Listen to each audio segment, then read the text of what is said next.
రాష్ట్రంలో అధికారంలో ఉన్న కూటమి ప్రభుత్వం ముఖ్యమంత్రి చంద్రబాబు నాయుడు సారథ్యంలో విద్యకు అధిక ప్రాధాన్యత కల్పించడంతో పాటు డ్రగ్స్ నిర్మూలనపై కఠినంగా వ్యవహరిస్తోందని పలమనేరు శాసనసభ్యులు అమరనాథ్ రెడ్డి తెలిపారు.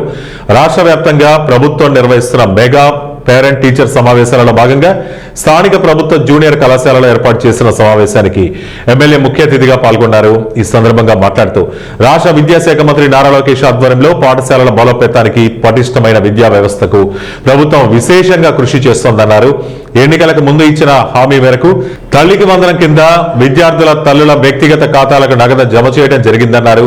ప్రభుత్వ పాఠశాలలో విద్యా వ్యవస్థను బలోపేతం చేసే లక్ష్యంతో నిరుద్యోగ నిర్మూలనలో భాగంగా మెగా డిఎస్సి ద్వారా ఉపాధ్యాయులను పెద్ద ఎత్తున నియమించి పాఠశాలలో ఉపాధ్యాయుల ఖాళీలను భర్తీ చేయడం జరిగిందన్నారు. తల్లిదండ్రులు తమ పిల్లలను పాఠశాలలు కళాశాలలకు పంపిన తర్వాత వారిపై ప్రత్యేక శ్రద్ధ కనబర్చాలని సూచించారు. విద్యార్థులు శారీరక మానసిక ఉల్లాసానికి చదువులతో పాటు క్రీడలపై దృష్టి సారించాలన్నారు. గత తెలుగుదేశం ప్రభుత్వంలో కోటాకు రూసా నిధులతో మంజూరైన డిగ్రీ కళాశాల భవన నిర్మాణాలను ముందుకు తీసుకెళ్లేందుకు కృషి చేస్తామన్నారు. పాలమనేరు నియోజకవర్గ ప్రాంతం కర్ణాటక సరిహద్దులో ఉన్నందున విద్యార్థులు అప్రమత్తంగా మెలగాలని, డ్రగ్స్ అలాగే గంజాయి తదితర మత్తు పదార్థాలకు ఇతర దురవరాట్లకు దూరంగా ఉండాలని హితవు పలికారు.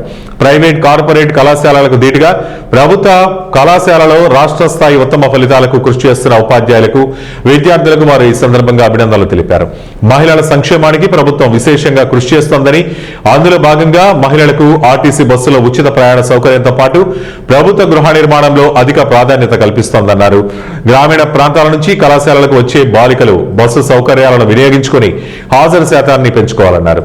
కళాశాల ప్రాంగణానికి అవసరమైన తాగునీటి, బోరుకు నూతన మోటార్ను మంజూరు చేస్తున్నట్లు వారు హామీ ఇచ్చారు. ఈ సందర్భంగా విద్యార్థులు కళాశాల ప్రాశస్త్యాన్ని, విద్యలో ప్రభుత్వ నిబద్ధతను కొనియాడారు. సమావేశం అనంతరం వీకోట మండలానికి చెందిన షికారీలు తమకు శాశ్వత నివాస గృహాలు మంజూరు చేయాలని ఎమ్మెల్యేకి వినతిపత్రం సమర్పించారు. ఈ కార్యక్రమంలో కళాశాల ప్రిన్సిపల్ బాలకృష్ణారెడ్డి, మాజీ ఏఎంసీ చైర్మన్ రామచంద్రనాయుడు, రాష్ట్ర warehouse corporation director Ranganath, మండల తెలుగుదేశం పార్టీ అధ్యక్షులు రాంబాబు నాయుడు, తహసీల్దార్ ఉదయ్ సంతోష్, ఎంపీడీఓ వెంకటేశ్వరరావుతో పాటు పెద్ద ఎత్తున స్థానిక నేతలు, విద్యార్థుల తల్లిదండ్రులు, విద్యార్థులు పాల్గొన్నారు. చాలా ప్రోత్సాహాలు ఇస్తా ఉంది.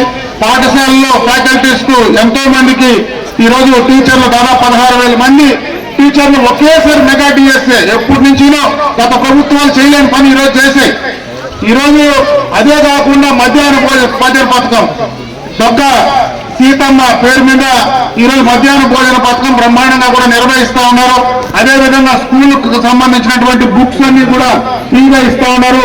కొన్ని స్కూల్స్లో మరి ఏదైతే కొన్ని చదివే దాంట్లో రవాణా ఛార్జీలు కూడా ఇస్తా ఉన్నారు. ఈ రోజు అమ్మాయిలు అబ్బాయిలకంటే వాళ్ళకి కావాల్సినటువంటి పాసులు ఇస్తా ఉన్నారు. అమ్మాయిలు కానీ మహిళలందరికీ కూడా ఫ్రీ ఈ రోజు బస్సులంతా.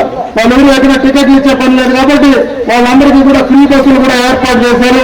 అన్ని రకాలుగా కూడా ప్రభుత్వం ప్రోత్సాహాలు ఇస్తాం. ఈ ప్రోత్సాహాలను ఉపయోగించుకొని ఖచ్చితంగా కూడా మన భవిష్యత్తుకు పునాది వేసుకునేటువంటి కార్యక్రమం చేయాలి. ముఖ్యంగా ఈ పాఠశాలకు చాలా వెనక చరిత్ర ఉంది. ఈరోజు రాము చెప్పినట్టు ఎప్పటి నుంచినో ఈరోజు రాము దానికి సంబంధించినటువంటి చాలా అంశాలపైన పోరాటం జరిగింది. నేను శాసనసభ్యుడు అయిన తర్వాత మా తండ్రి గారు పార్లమెంట్ సభ్యుడిగా